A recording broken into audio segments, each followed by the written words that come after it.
નમસ્કાર, ગુજરાત સિક્યોર ન્યૂઝમાં આપનું સ્વાગત છે। સરગવાળામાં ગેસ પાઇપલાઇન વિરોધી આંદોલન 7મા દિવસે યથાવત। 10 ગામના ખેડૂતો જોડાયા। બ્રિજરાજ સોલંકીનું સરકારને અલ્ટિમેટમ।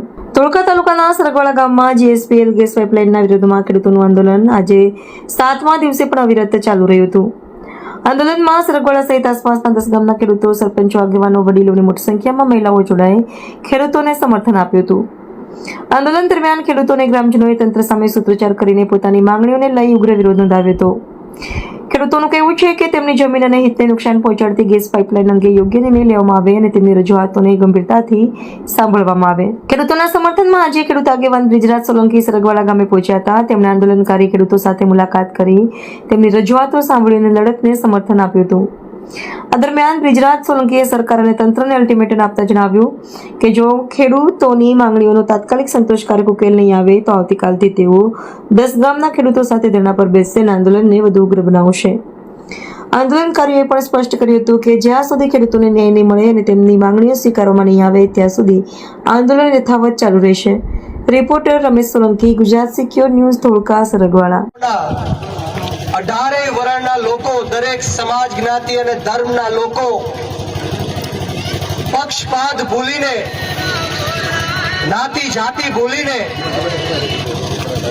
જે ખેડૂતો સાથે અન્યાય અને અત્યાચાર થાય છે ત્યારે આપ સૌ મોટી સંખ્યામાં ઉપસ્થિત મારા પિતા તુલ્ય વડીલો, મારી માતૃશક્તિ, ભાઈઓ, બહેનો, બાળકો અને ખાસ કરીને મારા સાવજો જેવા યુવાનો ઉપસ્થિત છે ત્યારે હું બ્રિજરાજ સોલંકી આ પરિવર્તનની લડાઈમાં આપ સૌનું સ્વાગત કરું છું। આપનો ખૂબ ખૂબ આભાર વ્યક્ત કરું છું।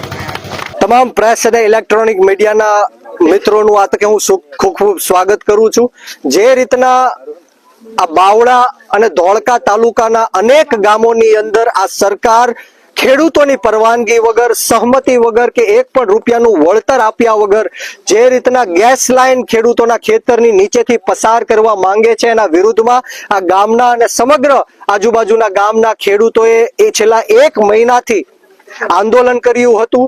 છેલ્લા 6-7 દિવસથી બહેનો પણ બેઠી હતી, વડીલો અને યુવાનો પણ બેઠા હતા, પરંતુ આ બેરી, મૂંગી અને આંધળી સરકાર સુધી આ લોકોનો અવાજ ન પહોંચ્યો। એટલા માટે આવતીકાલથી એટલે કે તારીખ 4/7/2026 થી હું પોતે આ ખેડૂતોની સાથે આંદોલન ઉપર બેઠવાનો છું। અમારી સ્પષ્ટ એક જ માંગણી છે કે આ જે ખેતરો છે એના તમે 1 વીઘા